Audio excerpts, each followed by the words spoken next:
الحمد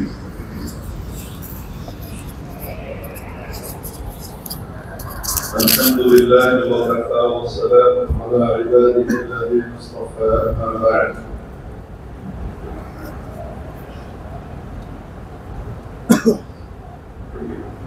فقد قال رسول الله صلى الله عليه وسلم: أتباع الكبائر سبع: الإشراك بالله، وعقوق الوالدين، وقتل النفس، ويمين الغموس، وأكل الربا، وأكل مال اليتيم، وشهادة الزور، أو كما قال عليه الصلاة والسلام. وقال عليه الصلاة والسلام: الإيمان بضع وستون شعبة. في رواية أخرى: الإيمان بضع وسبعون شعبة، أولها لا إله إلا الله، وآخرها إماطة الأذى عن الطريق، والحياء شعبة من الإيمان، أو كما قال عليه الصلاة والسلام. واجب الاحترام حضرات علماء الكرام، عزيز طلبة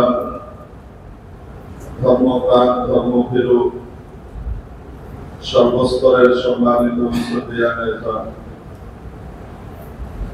আল্লাহ জাল্লা শানুহু ওয়া তাআলা আমাদেরকে তার মহান ঘরে হাজির দিবার তৌফিক দান করে গৌরবান্বিত করেছেন, সৌভাগ্যমণ্ডিত করেছেন, ধন্য করেছেন।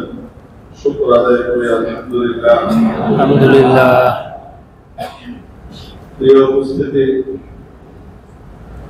আমাদের জন্য অন্যতম বড় শুকরের বিষয় হল আল্লাহ তাআলা আমাদেরকে আশরাফুল মাখলুকাত, সৃষ্টির অন্যতম সেরা সম্মানিত হিসেবে তৈরি করেছেন। গোটা সৃষ্টিকুলের মধ্যে অন্যতম সেরা সৃষ্টি হিসেবে সৃষ্টি করেছেন।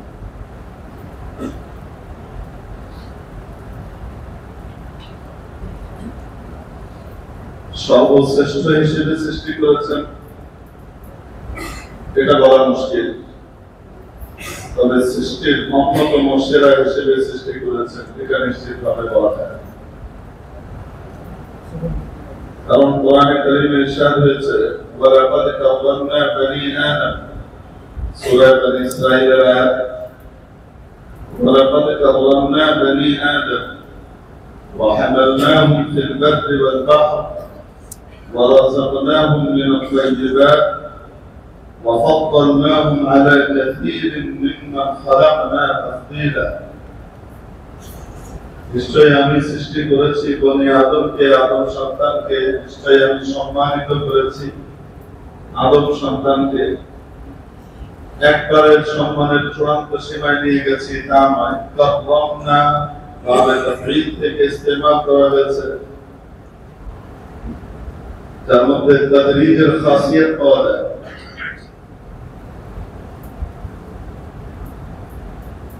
যদি বলতেন ওয়ালাকাদ আকরামনা, ইকরাম মানেও সম্মানিত করা, তাকরীম মানেও সম্মানিত করা। ইকরাম মানেও সম্মান দেওয়া, তাকরীম মানেও সম্মান দেওয়া। তবে দুই প্রকারের সম্মান দেওয়ার ভিতরে পার্থক্য আছে। যেমন ইনসান মানেও অবতীর্ণ করা, তানজিল মানেও অবতীর্ণ করা, কিন্তু দুই অবতীর্ণ করার মধ্যে পার্থক্য রয়েছে। ইনসান মানে একবারে অবতীর্ণ করা, তানজিল মানে ধাপে ধাপে বারে বারে অবতীর্ণ করা। এজন্য কোরআনে কারীম দুই ভাবে অবতীর্ণ হয়েছে। নবী পাক আলাইহিস সালাতু ওয়াস সালামের কাছে আসমান থেকে যে কোরআন এসেছে, লাউহে মাহফুজ থেকে যে কোরআন এসেছে, এই কোরআন নাযিল হয়েছে দুই ভাবে। এক, লাইলাতুল কদরে, কদরের রাতে লৌহে মাহফুজ থেকে দুনিয়ার নিকটবর্তী যে আসমান আছে, সেই আসমানে আল্লাহর ঘর আছে, বাইতুল ইজ্জত। যেমন পৃথিবীতে আল্লাহর বিশেষ ঘর হলো বাইতুল্লাহ, কাবা শরীফ। প্রথম আসমানে আল্লাহর যে বিশেষ ঘর আছে তার নাম বাইতুল ইজ্জত। প্রতি আসমানে আল্লাহ তাআলার এরকম বিশেষ একটি করে ঘর আছে। সপ্তম আসমানে যে ঘরটা আছে তার নাম বাইতুল মামুর। আল্লাহ তাবারাকা ওয়া তাআলা কদরের বদলিতে লৌহে মাহফুজ থেকে পুরো কোরআনে কারীম একসাথে দুনিয়ার আসমান বাইতুল ইজ্জতে নাযিল করে দিয়েছিলেন। এই নাযিল করাটা ছিল একবারে। এরপরে নবীজি সাল্লাল্লাহু আলাইহি ওয়াসাল্লামের 23 বছরের নবুয়তের জমানায় যখন যতটুকু আল্লাহ প্রয়োজন মনে করেছেন ততটুকু ধাপে ধাপে ধাপে ধাপে একটু একটু করে নবীজির কাছে অবতীর্ণ করেছেন। প্রথম আসমান থেকে আবার পাঠিয়েছেন কোথায়? নবীজির কাছে। এই পাঠানোর যে প্রক্রিয়া, অবতীর্ণ করা এবং নাযিল করার যে প্রক্রিয়া, সেটা কি একসাথে না ধাপে ধাপে? গোটা 23 বছরে এটা নাযিল হয়েছে। আপনারা সকলেই জানেন, শিক্ষিত মানুষ, মাশাআল্লাহ, সর্বপ্রথম নাযিল হয়েছিল 5 আয়াত। ইকরা বিসমি রাব্বিকাল্লাযী খালাক,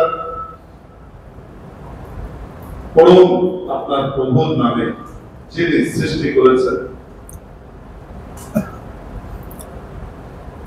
খালাকাল ইনসানা মিন আলাক, সৃষ্টি করেছেন মানুষকে জমাট রক্তপিণ্ড থেকে।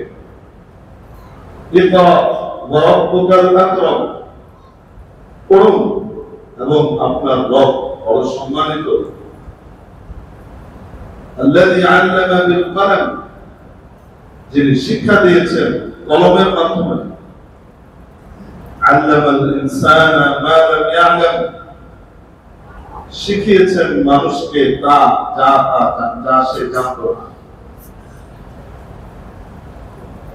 আমরা মাশাআল্লাহ আমাদের স্কুলের মধ্যে, কলেজের মধ্যে, বিভিন্ন জায়গাতে মাশাআল্লাহ লেখা থাকে রব্বি জিদনি ইলমা।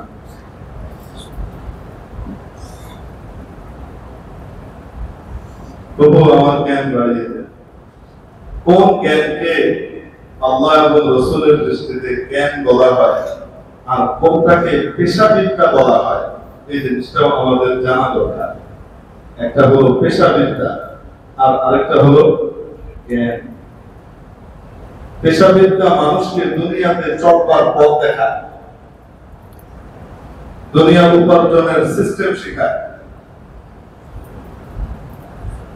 এই পেশাবিদ্যা স্কুল কলেজে খাতা কলম দিয়েও হতে পারে, মাঠে ঘাটে প্র্যাকটিসের মাধ্যমেও হতে পারে।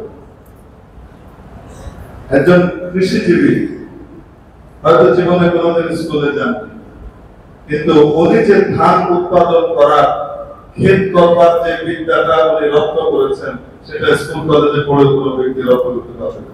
ওটা প্র্যাকটিক্যালি তাকে ওখানে শেখাবে। ওটাও কিন্তু একটা বিদ্যা, কিন্তু পেশাবিদ্যা। জ্ঞান কাকে বলে?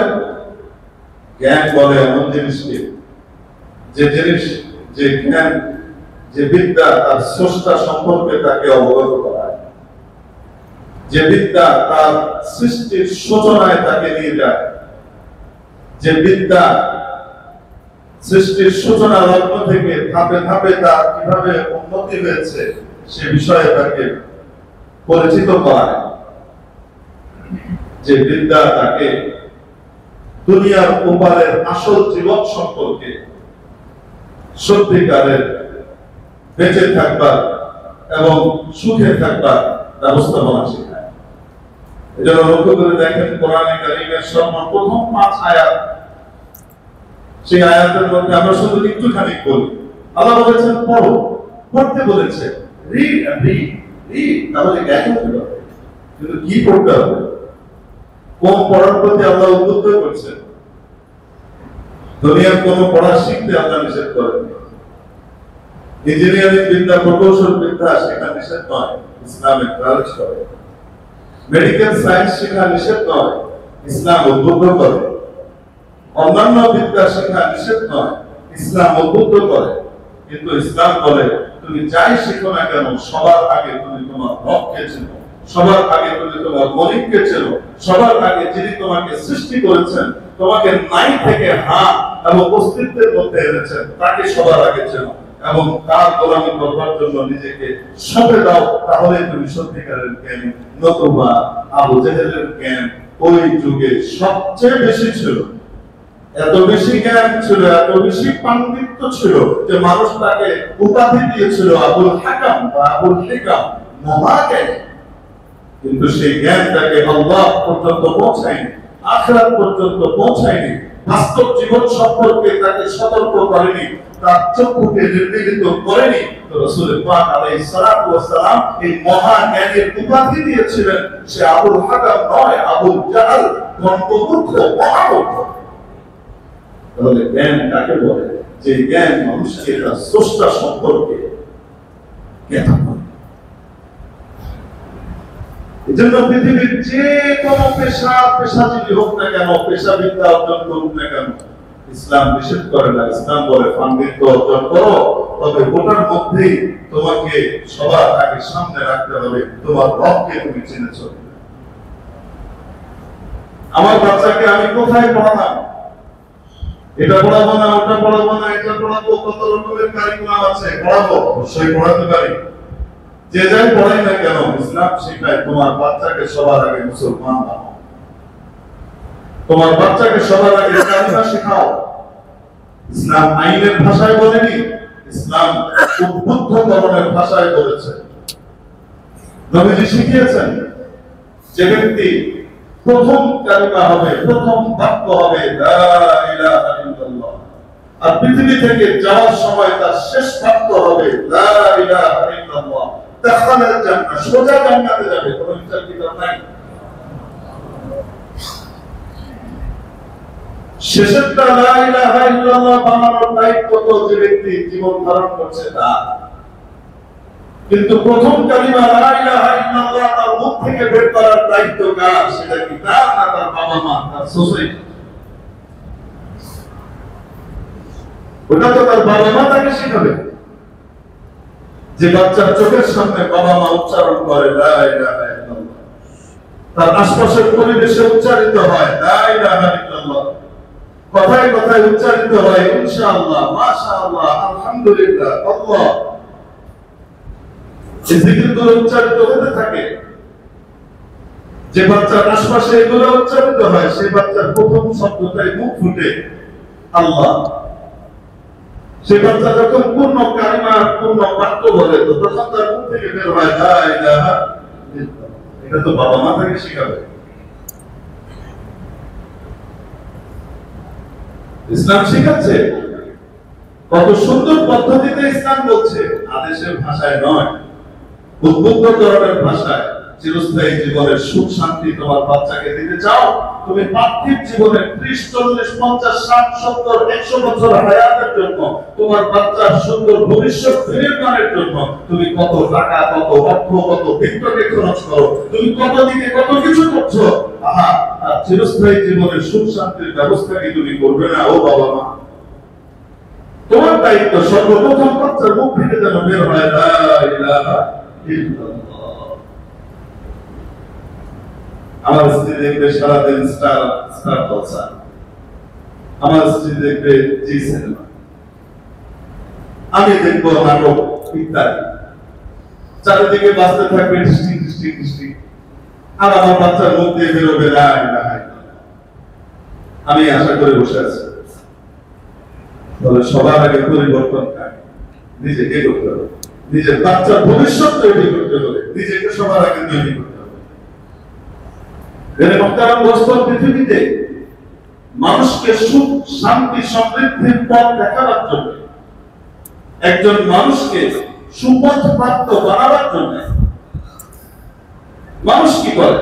মানুষের যে প্রজেক্ট আছে, স্কিম আছে, গোটা পৃথিবীর যে স্কিম আছে, কখন থেকে শুরু হয় বলেন তো? স্কিমটা একজন ব্যক্তির জন্য তার জন্মের আগ থেকে না জন্মের পর যে স্কিমটা দেয়া আছে যে এই বাচ্চাটাকে উচ্চ শিক্ষিত করতে হবে, সেই উচ্চ শিক্ষিত করতে হবে, সেটাকে 2 বছর বয়স থেকে তার স্কিম শুরু হয় না? 3, 3.5 বছর 4 বছর করে তাকে প্লে গ্রুপে পাঠাও, তারপরে কি যেন ফ্রি কত কিছু আছে, তারপরে কি আমাদের বুড়ো মানুষ যারা ছিলেন, বড় বড় ইঞ্জিনিয়ার ডাক্তার হয়েছেন, তাদের এত সম্ভব ছিল না।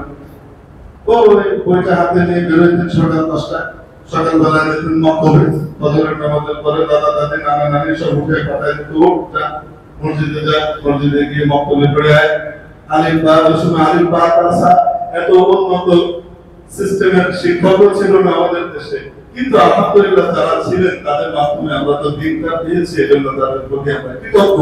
তারা সেই পুরোনো সিস্টেমে পড়াতেন, আলিম বি কে সি জি এ কে বই পড়ে পড়ে তারপরে এসেছে, তারপরে এসে 9টার দিকে নাস্তা টাস্তা করে বই টই হাতে হাতে নিয়ে আমার বই অঙ্ক টঙ্ক এগুলো কিছু নিয়ে সরে ঠুস করতে করতে স্কুলে গিয়েছে 10টায়। ছোট বাচ্চারা 1টার ভিতরে ফিরে এসেছে, বড়রা গিয়ে 4টা 5টা পর্যন্ত পড়ে তারপরে ফিরে এসেছে।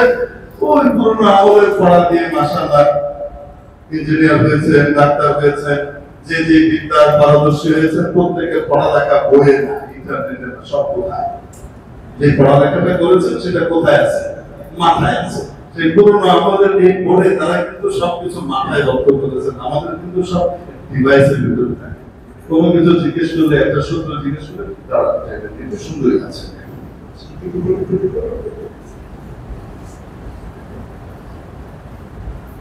তো বিদ্যা যতক্ষণ পর্যন্ত ডিভাইসের ভিতরে আছে ততক্ষণ সেটা আমার, সেটা অন্য। আমার ভিতরে আনতে হলে আমাকে কিন্তু পড়ালেখা করতে হবে, খাটতে হবে, মেহনত করতে হবে।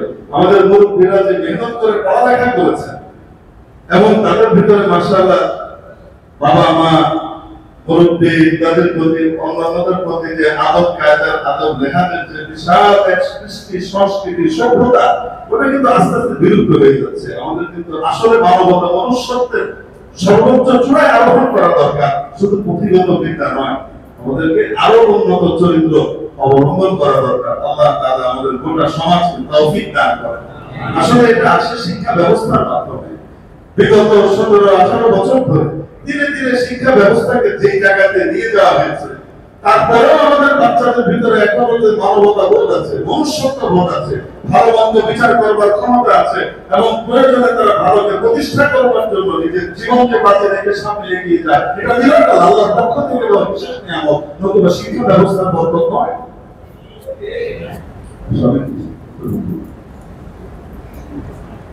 যাই হোক, এর মহতারাম দোস্ত বলছিলাম, ওই যে তখন পড়ালেখা শুরু হতো 6-7 বছর বয়সে, 5-6 বছর বয়সে তো প্যান্ট থাকবে না, 10-11 বছর বয়সে প্যান্ট একটা করে পুকুরের সামনে গিয়ে তারপর বিসমিল্লাহ বলে একটা কুইটা পাশে রেখে পুকুরে ঝাঁপ দিয়ে কুইটা তারপরে আবার একটা করে চলে কাপড়ের এত আদি করছিল না। এত চোখের সামনে আমি ছোটবেলায় দেখেছি, নানির বাড়িতে গিয়ে দেখি করে আল্লাহ আমরা যখন গোসল করতে, তো আমাদের কিন্তু কাপড় চোপড় নিয়ে দিয়েছে, বয়স তখন 5-6, আমাদের সাথে লোকজন নিয়ে গেছে, পুকুরে গোসল করতে যাবো, স্পেশাল এক অ্যাডভেঞ্চার, পুকুরে গোসল করবো, বিশাল ব্যবসা সবার সাথে গোসল করতে গিয়ে দেখি আমার শরীর তো যারা গেছে তারা কে হাতে কাপড় চোপড় কিছু নেই, মনে করলাম গোসল মনে হয় করবে না, শুধু আমাদের গোসল দেখবে, দেখি মাশাআল্লাহ কিছু বলার আগে পরামর্শ সবকিছু তুলে তুলে শুনি, দাঁত দিয়ে চলে গেছে, আবার গোসল করে চলে গেছে। ওই সময় কামটা তো বেশি মানুষের কাছে ছিল না, আলহামদুলিল্লাহ এখন তো অনেক, আল্লাহ শুকর। তো বলছিলাম, ওই যে শিক্ষা ব্যবস্থা শুরু হতো আমাদের তো আরো পরে শুরু হতো, এখন তো মাশাআল্লাহ 3-4 বছর, 3.5 বছর থেকেই বিরাট বইয়ের বোঝা পিঠে চাপিয়ে, এটা যারা হাঁটতে পারে না তার পিঠে বড় এক বোঝা দিয়ে এরকম করে পুজো হয়ে তারপরে সে বিদ্যা পিঠে বহন করে নিয়ে কোথায় যাচ্ছে, স্কুলে যাচ্ছে, শুরু হয়। কিন্তু গোটা পৃথিবীতে মানুষকে মানুষ বানাবার জন্য যে স্কিম দেওয়া হয়েছে, পরিকল্পনা নেওয়া হয়েছে, প্রজেক্ট তৈরি করা হয়েছে, মশরুর তৈরি করা হয়েছে, এই সবগুলো কি তার জন্মের আগে না পরে? পরে। ইসলাম ইসলাম যে স্কিম দিয়েছে একটা ভালো মানুষ পৃথিবীতে তৈরি করবার জন্য, সেই স্কিম দিয়েছে কখন থেকে? যখন তার জন্ম হয়নি, তারও আগ থেকে। শুধু জন্ম না, যখন তার বাবা মার বিয়ে পর্যন্ত হয়নি, সে তার বাবার পিঠ থেকে তার মায়ের উদরে আসেনি, তারও আগ থেকে ইসলাম স্কিম ঘোষণা করেছে। দেখো, ভালো জাতের জিনিস থেকে ভালো জিনিস তৈরি হবে, মান্দার কাছ থেকে তো আর আম তৈরি হবে না। আমি নিম গাছের চারা লাগিয়ে তো ফজলি আম আশা করলে হবে না। আমার বীজটা যেমন হবে, আমার জমিটা যেমন হবে, তো আমার চারাটাও তেমন হবে।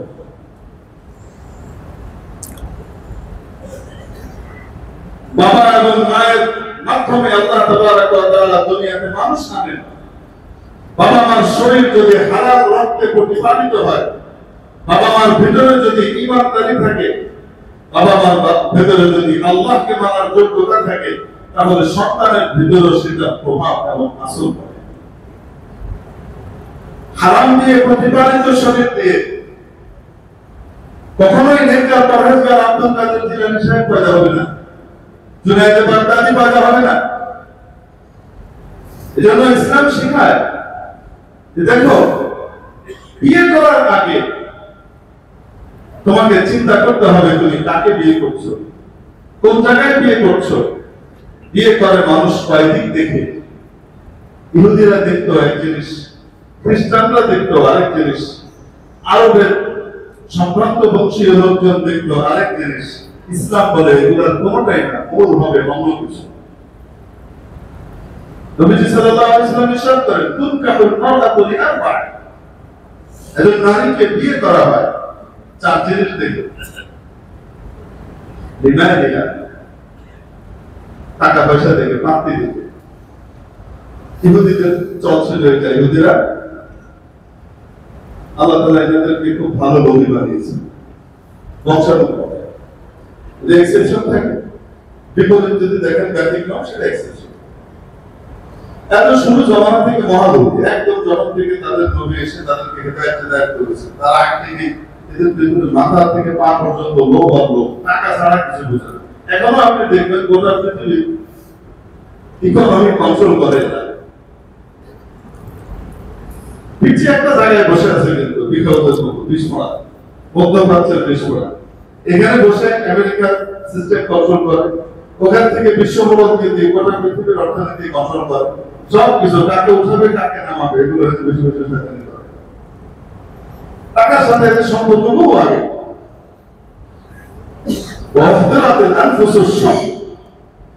এত বড় খবিশ, এগুলো আল্লাহর ব্যাপারে অভিযোগ দিত। وقالت اليهود يد الله مغلولة, আল্লাহর হাত তারা বলতো। ইহুদিরা বলে কি বলতো? আল্লাহর হাত কি তারা মারা বন্ধ। এই জন্যই তো তার নবীর টাকা পয়সা দেয় না, তার অনুসারীদেরকে টাকা পয়সা দেয়। আল্লাহর হাত তারা মারা বন্ধ। আল্লাহ তারা বলেন আল্লাহর হাত বন্ধ না, তোদের হাত বন্ধ। আর যা করেছিস সেগুলো একদম নোট করে রাখা হয়েছে, টাইম মতো বানানো হবে, টাইম মতো, সময় মতো, একদম ঠিকঠাক মতো, মাথা থেকে পা পর্যন্ত একদম সূর্য উঠানো হবে জায়গা মতো। যা হওয়ার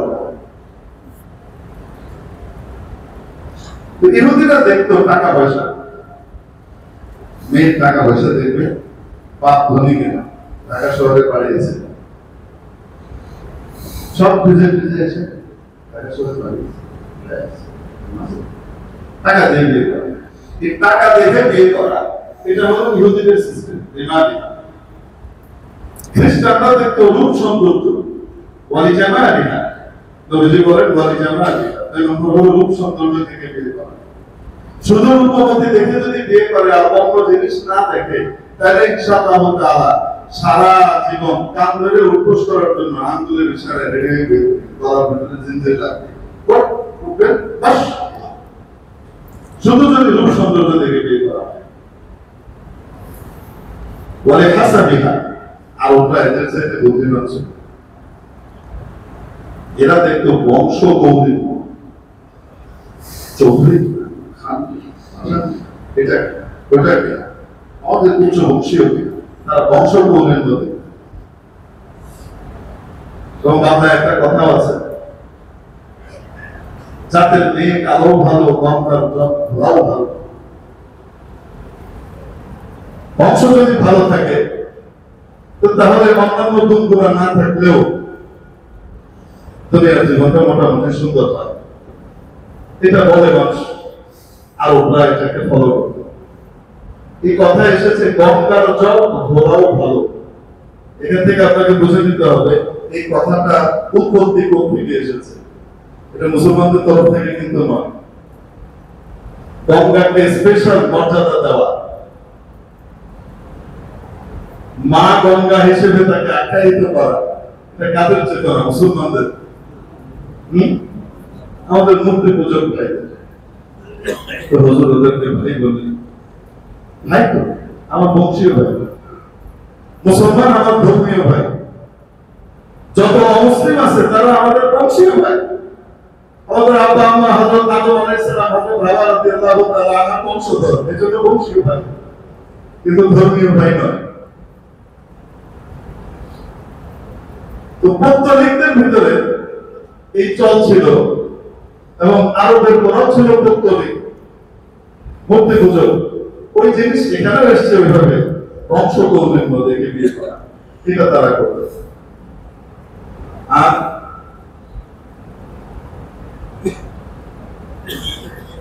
ইসলাম বলে এই সবগুলো অপশনাল,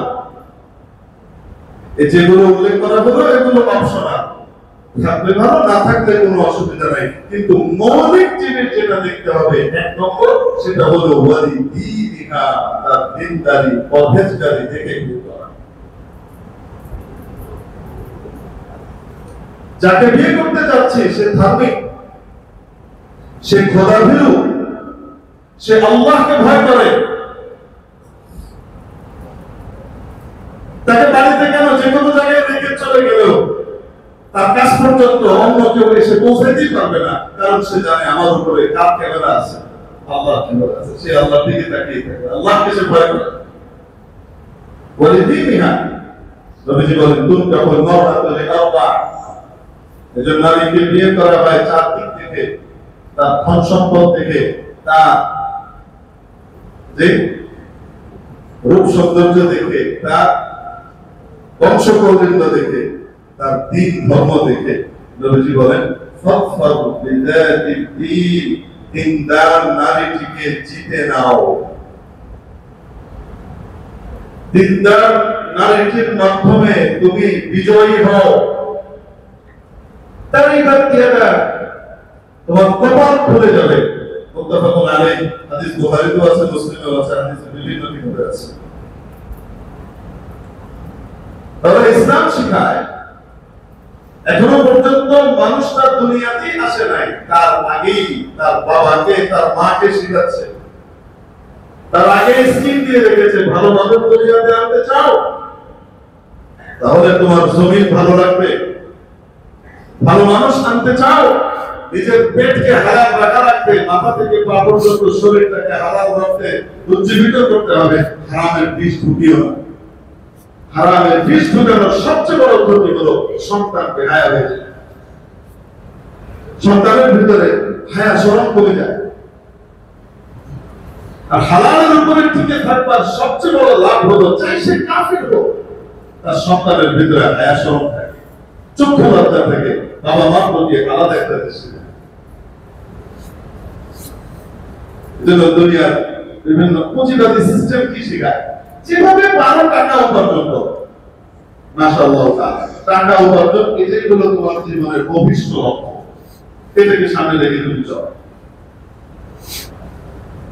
বৈধ পদ্ধতিতে হলে বৈধ, আর অবৈধ হলে তার আরেকটা নাম দিয়ে দাও, স্পিড মানি। বাস হয়ে গেল। এখন মনে করেন আপনার কাছে কত সুন্দর করে মল আছে না পায়খানা, এটাকে যদি খুব সুন্দর করে কেটে কেটে সুন্দর করে সাইজ করে গাজরের হালুয়ার মতো বানিয়ে তারপরে শুকিয়ে উপরে চমৎকার ফয়েল দিয়ে মুড়িয়ে তারপরে সুন্দর করে ঢেকে রাখা হয়, আর ঢেকে রাখা হলো গাজরের হালুয়া। গাজরের হালুয়া লেখার কারণে ওই জিনিসটার নাম আরবি দিচ্ছে না, ওইটা কি গাজরের হালুয়া হয়ে গেছে। 2 নম্বরে হারাম ঘুষের টাকার নাম সাবেক এক মন্ত্রী বলেছিল এটা তো স্পিরিট মানি, অসুবিধা। আল্লাহ হেদায়েত দান করুন, হেদায়েত সময় নেই, আল্লাহ দিয়ে গেছেন, আল্লাহ মাফ করে দিয়ে জান্নাত দিয়ে দিন, দোয়া করুন আল্লাহ মাফ করে দিয়ে সবাই। এটা না স্পিরিট মানি দিয়ে দিলে কিন্তু স্পিরিট মানি হয়ে গেল, হারাম হয়ে গেল। আপনাদের কি মনে হয়? হারাম, হারাম তো হারাম।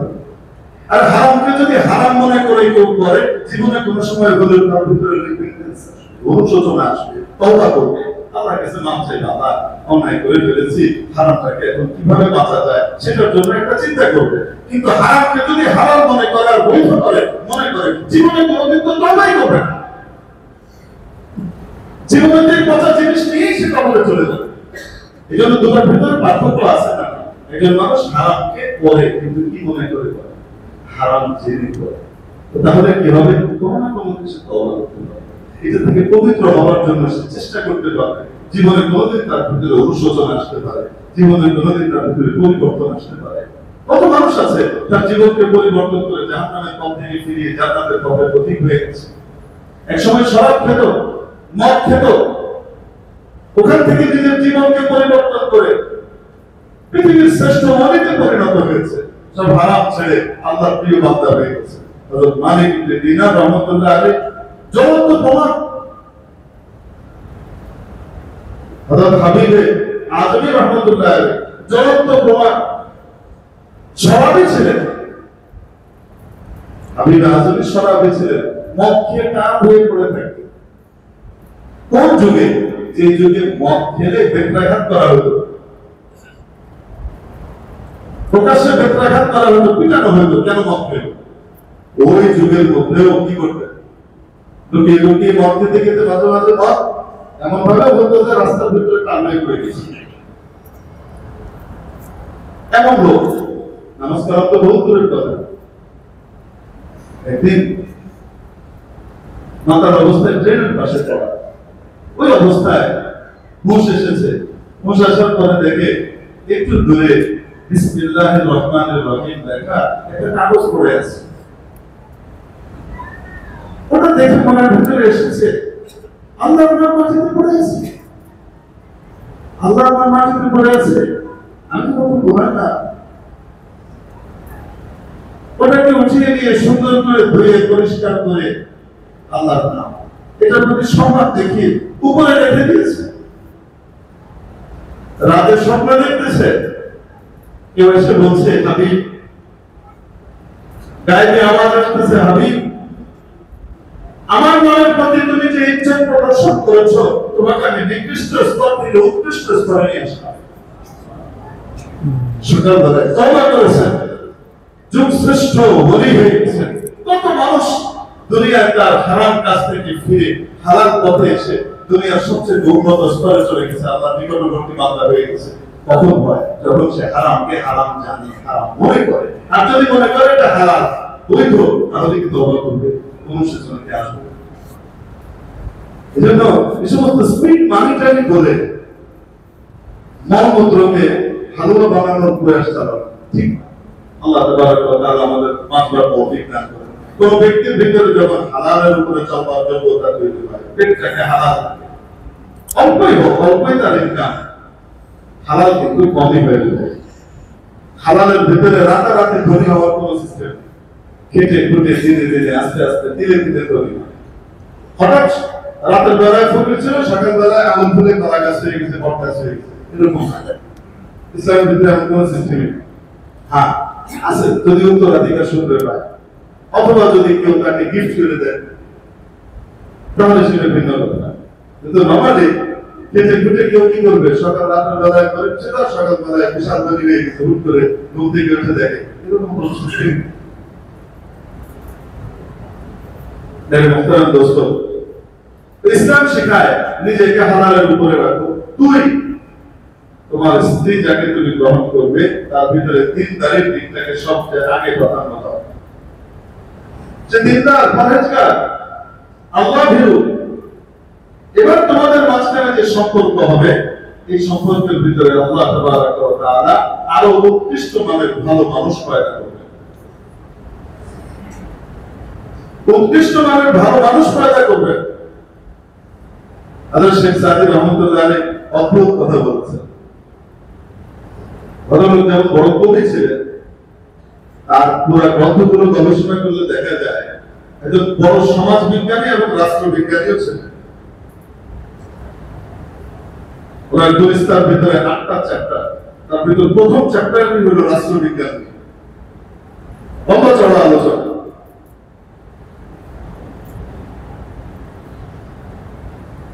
অদ্ভুত কথা বলছেন। দরবারে লালা রোয়াত দরশুরা ভূমে খাস বারাকে দরলা সাফতে তবা ইখতিলাফে নিস দরবারে লালা রোয়াত দরশুরা ভূমে খাস। আসমান থেকে যে বৃষ্টি পড়ে, এই পানির উৎকৃষ্টতা এবং এটার পবিত্রতা, এটার উৎপন্ন করার ক্ষমতার ব্যাপারে কারো কোনো কি নেই, সন্দেহ নেই, সবাই জানে। আকাশের পানি যখন অবতীর্ণ হয়, উপর থেকে পড়ে, তখন মৃত জমিনকে সে জিন্দা করে দেয়, সজীব করে দেয়। সঞ্জীবনী সুধা তার ভেতরে কি করে, সরবরাহ করে আকাশের পানি যখন পড়ে। কিন্তু এই পানি তো ভালো জমিতেও পড়ে, নোনা জমিতেও পড়ে। উনি বলেন ভালো জমিতে যখন, মিঠা জমিতে যখন পড়ে, তো সেখান থেকে সুন্দর বাগ বাগিচা তৈরি হয়, ফল ফুলের গাছ তৈরি হয়। আর যখন নোনা জমিতে পড়ে, সেখান থেকে কাটা ঘাস তৈরি হয়। পানি তো সেটাই। পার্থক্য কি? পার্থক্য হলো কোথায় পড়লো, কোন জায়গাতে পড়লো, জমিটা কেমন। তো ইসলাম শিখায় তুমি তোমার স্ত্রী চয়নের সময় ভুল করো না। টাকা যদি থাকে ভালো, না থাকলে নাই। রূপ সৌন্দর্য আছে ভালো, না থাকলে নাই। বংশ দৌর্বল্য আছে থাকলে ভালো, না থাকলে নাই। কিন্তু মূল জিনিস যেটা দেখবা, সে দিনদার কিনা, পরহেজগার কিনা, খোদা ভীরু কিনা, আল্লাহকে ভয় করে কিনা, আল্লাহকে ভালোবাসে কিনা। সে যদি আল্লাহর প্রেমিকা হয়, আল্লাহকে ভালোবাসনে ওয়ালি হয়, তাহলে তোমার জীবনকে সে সুন্দর করে দেবে, এমন করে দিবে তুমি পথের ফকির হয়ে থাকা সত্ত্বেও বাদশাহের জিন্দেগিটা করবে। আর যদি দিন না থাকে, ঈমান না থাকে, সহিহ তরবিয়ত আর ইসলাম না থাকে, টাকা পয়সার ভিতরে ঘুমানোর পরেও, বিছানাটাও টাকা পয়সা, যেখান দিয়ে হাঁটি সেটাও মনে করেন ডলারের রাস্তা, সোনা দিয়ে বানানো তৈরি করা রাস্তা, তারপরেও মনের ভিতরে জাহান্নামের আগুন জ্বলতে থাকে।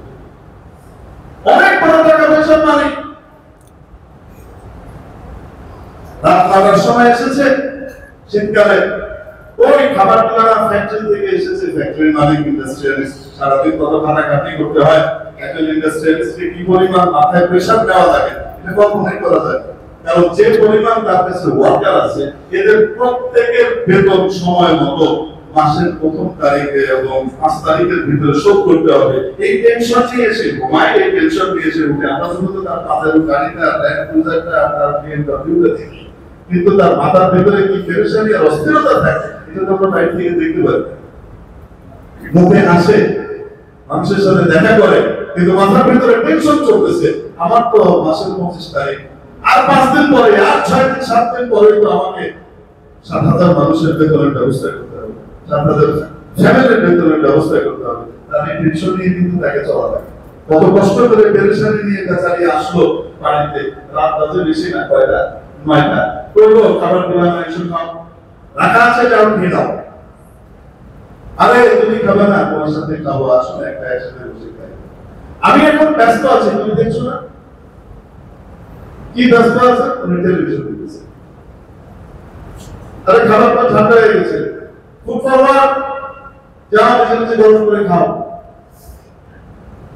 সামনে যদি কাছে বিরিয়ানি থাকে আর অন্য লোক এসে পরিবেশন করে দেয়, আর বেগম সাহেব তার পাশে বসে খাচ্ছে না, একসাথে করছে না, মনের ভেতরে খুব সুখ শান্তি থাকে। কি বলেন, কাছে বিরিয়ানি তার কাছে জাহান্নামের প্লেটের মতো মনে হয়।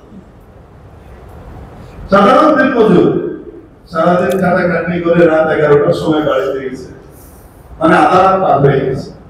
বাড়িতে যাওয়ার পরে সামান্য কিছু নিয়ে গেছে, তাই দিয়ে বেগম সাহেব রান্না করেছে। আগেকার কিছু রান্না টান্না ছিল, ওগুলা খাও নাই কেন? তোমরা খাও নাই? না, আপনাকে ছাড়া কেউ নেই। বাচ্চাগুলো বসে আছে, বাচ্চাগুলোকে মা এভাবে শিখিয়েছে, তোমরা খাও নাই? বাচ্চা আপনি ছাড়া কেউ নেই, আপনি কত কষ্ট করে আসতেছেন। তার সামনে যদি পান্তা ভাত আর কাঁচা মরিচও থাকে, এটা কাছে বিরিয়ানি চাইতে বেশি স্বাদের মনে হয়। সুখ অল্প জিনিস, এটা তো আল্লাহর নাম করে। আল্লাহ টাকা পয়সার ভিতরে রেখেও সুখ দিতে পারে, টাকা ছাড়াও আল্লাহ সুখ দিতে পারে। আল্লাহ সুখের উপকরণ রাখা সত্ত্বেও সুখ দিতে পারে, আবার সুখের উপকরণ ছাড়াও আল্লাহ সুখ দিতে পারে, আবার সুখের সমস্ত উপকরণ থাকা সত্ত্বেও আল্লাহ চিরদুঃখী বানাতে পারে। এই ক্ষমতা সুখ তো ওনার কাছে। সালাম আল্লাহুম্মা আনতাস সালাম ওয়া মিনকাস সালাম ফাহাইয়িনা রাব্বানা বিসসালাম ওয়া আদখিলনা জান্নাতা দারানা দারাস সালাম। হাদিস শরীফের ভিতরে এসেছে, যখন মানুষ হজে যায়, আমরা হজে যাই না, হজে গেলে তখন আল্লাহর ঘর দেখি না, একটা সুসংবাদ আছে কিন্তু হাদিস শরীফে। একটা সফরে গিয়ে প্রথমবার যখন আল্লাহর ঘরের উপরে বান্দার নজর পড়ে, ওই সময় সে যে দোয়া করে আল্লাহ সেটি কবুল করে। এখন এই বুদ্ধিমান দোয়া সিস্টেম করছে, এমন দোয়া করবো যে দোয়াতে চিরকালের সব দোয়া একবারে কবুল করেন। ও বুদ্ধিমান কি দোয়া করে শিখে দিচ্ছে, যে বলবেন আল্লাহ এখন থেকে আমি যত দোয়া করবো সব কবুল করবেন। কিন্তু মনে রাখতে হবে, এই দোয়াটা যদি আমাদের জন্য কল্যাণকর হতো, তাহলে প্যারা হাবিব সাল্লাল্লাহু আলাইহি সাল্লাম আমাদেরকে এই দোয়াটাই শিখান। কিন্তু আল্লাহর হাবিব আমাদেরকে এই দোয়াটা শিখান, এই জায়গাতে উনি এই দোয়াটা করেন কেন বলেন তো দেখি? আমাদের ভিতরে সবসময় কি আমরা আনন্দে থাকি না? মাঝে মাঝে রাগ গোসাও আসে, হঠাৎ খেপে গেলাম, রেগে গেলাম। বাবা মা বাচ্চাদেরকে অনেক সময় অনেক কথা বলে বসে, যেটা মনের কথা মুখ দিয়ে বলে ফেলে, কখনই মনের কথা অনেক সময় বলে ফেলে। মানুষ রেগে গেলে অনেক কিছুই বলে, তেমন বলে ফেললাম হঠাৎ রাগের তলায় গিয়ে বলতে পারিস না। ঠিকই কয়েকদিন পরে ছেলেটা ট্রাকের তলায় মারা গেছে, এখন আমি কান্নাকাটি করতেছি, আল্লাহ কারো বোঝা দেখবে না, আমরা নিয়ে গেলাম। আর দোয়া তো আমি কবুল করে পেয়েছি, কারো শরীর দেখে আমি যা দোয়া করবো তাই আমি যা করবো এটি কবুল। তখন বুঝা গেল এই দোয়া আমাদের জন্য কল্যাণকর নয়। কোন দোয়া কল্যাণকর? নবীজি শিখিয়েছেন।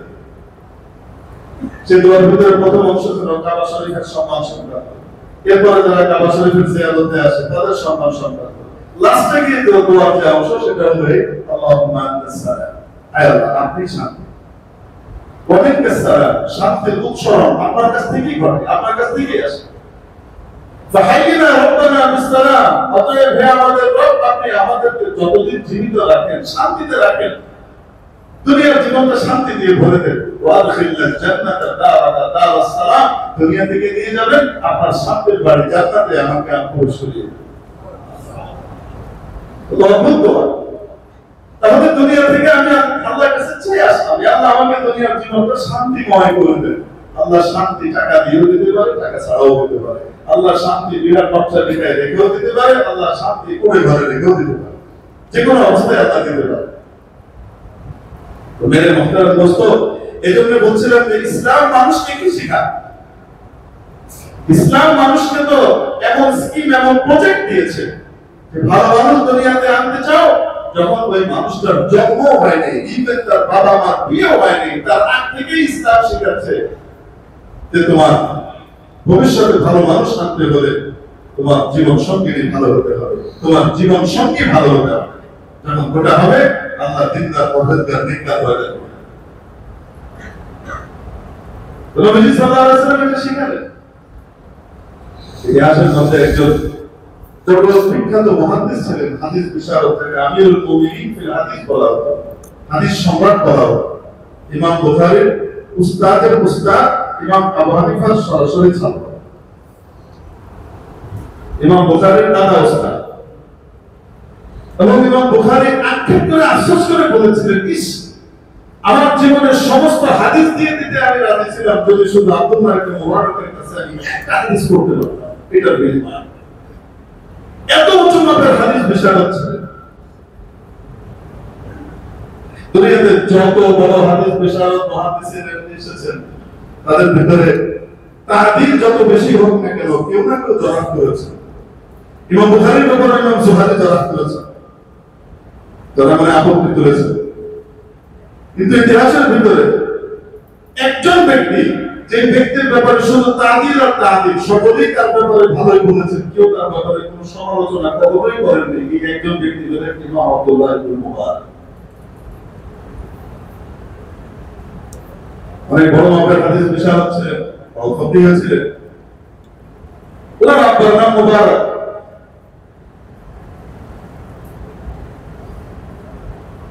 দুটো ঘটনা আছে। একদিন নদীর পাড় দিয়ে হেঁটে যাচ্ছিলেন মুবারক, যেতে যেতে দেখেন নদীর পূজার থেকে পানিতে বেয়ে একটা আপেল এসেছে। কি এসেছে? আপেল পূজার থেকে আসছে। তো ভেসে ভেসে যেটা আছে সেটা কি কারো পানি খারাপ? ওই নদী এমনি মানুষ জানে যেটা চলে গেছে, এটা কারণ নষ্ট হয়ে যাবে জিনিসটা।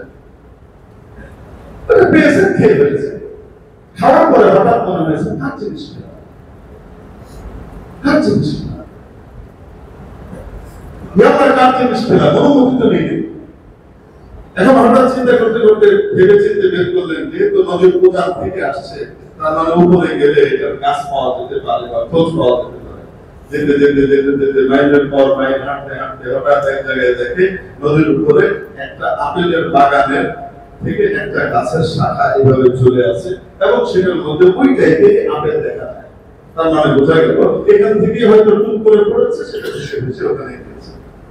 বাগানের মালিকের কাছে গেল, গিয়ে বললেন আমি একটা আপেল খেয়ে ফেলেছি, কেমন দিন আমাকে এটা ধরেন না, আমার কাছে টাকা পয়সা নাই যে আমি এটা টাকা আপনাকে দিয়ে দিব, আমার কাছে ওই পয়সাটা নাই, নাহলে আমি আপনাকে এটার বিনিময় দিয়ে দিব, আপনি আমাকে মাফ করে দেন।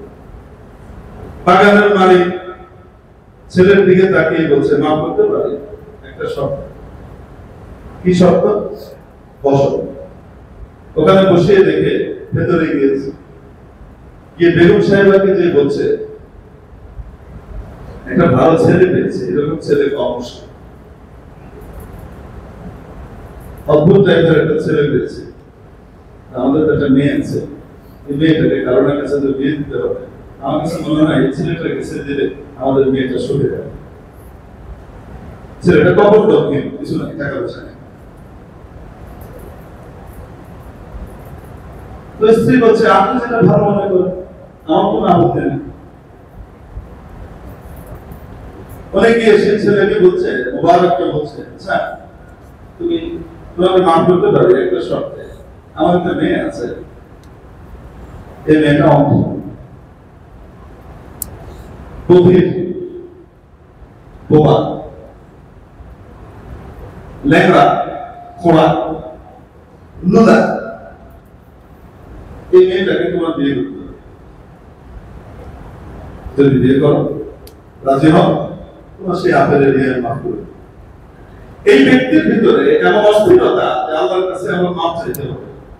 এটা ল্যাংড়া, খোড়া, বধির, কানা, অন্ধ, এরকম মেয়েকে বিয়ে করা মানে তো আজীবন কাঁদতে বয়ে বেড়াবে, সারা জীবনটাই ভোগান্তি বইতে হবে। অনেকক্ষণ চুপ করে থেকে তারপরে বলছে, এছাড়া আপনি মাফ করবেন না? না, এভাবে মাফ করবেন। আচ্ছা ঠিক আছে, রাজি আমি। তারা আপনি মাফ করবেন? হ্যাঁ মাফ করবেন। বিয়ে হয়ে গেছে। বিয়ে হওয়ার পরে যখন ঘরে ঢুকেছে, মোবারক ঘরে ঢোকার পরে আস্তাগফিরুল্লাহ বলে চট করে ঘর থেকে বের হয়ে এসেছে, ছিটকে বের হয়ে এসেছে। তো শ্বশুর মশাই জিজ্ঞেস করে, কি ব্যাপার, বের হয়ে আসলে? আমাকে মনে হয় কোন ভুল জায়গায় ঢুকিয়েছে, ভিতরে অন্য কেউ আছে। কেন? আপনি তো বলেছিলেন ল্যাংড়া, লুলা, অন্ধ, কিন্তু ভিতরে হয়তো এক অপশনই বসে আছে, এটা অন্য কেউ মনে হয়, ভুল জায়গায় ঢুকিয়েছে। তুমি বলছেন যে না, আমার মেয়েকে আমি অন্ধ বলেছি এই জন্যে জীবনে কোনোদিন সে পর পুরুষকে দেখে না। আমি আমার মেয়েকে ল্যাংড়া বলেছি এই জন্যে জীবনে কোনোদিন তাকে কোনো পর পুরুষের কাছে যাওয়ার মতো ব্যবস্থা আমি করে দিই, যেতে পারে না। তাকে আমি লুলা বলেছি এই জন্য এই হাত দিয়ে কোনো পরপুরুষকে কোনো স্পর্শ করে নাই। তাকে বধির বলেছি এই জন্য সে বড় হওয়ার পর থেকে কোনোদিন তার সে পরপুরুষের কোনো কণ্ঠ তার কানে শুনে নাই। তাকে আমি আলাদা রেখেছি, এভাবেই তাকে বড় করেছি, পরিপূর্ণ একেবারে কত পবিত্র ভাবে রেখেছি। ওবা বলেছি এই জন্য কোন পরপুরুষের সাথে কোনোদিন সে কথা বলে এই জন্য বলেছি। এই মেয়ের সাথে বিয়ে হয়ে গেছে, আল্লাহ তাবারাক ওয়া তাআলা এখান থেকে যে সন্তান তৈরি করেছেন সেই সন্তান হলো পৃথিবীর খ্যাত শ্রেষ্ঠ হাদিস বিশারদ, হাদিস সম্রাট আব্দুল্লাহ ইবনে বুখারী।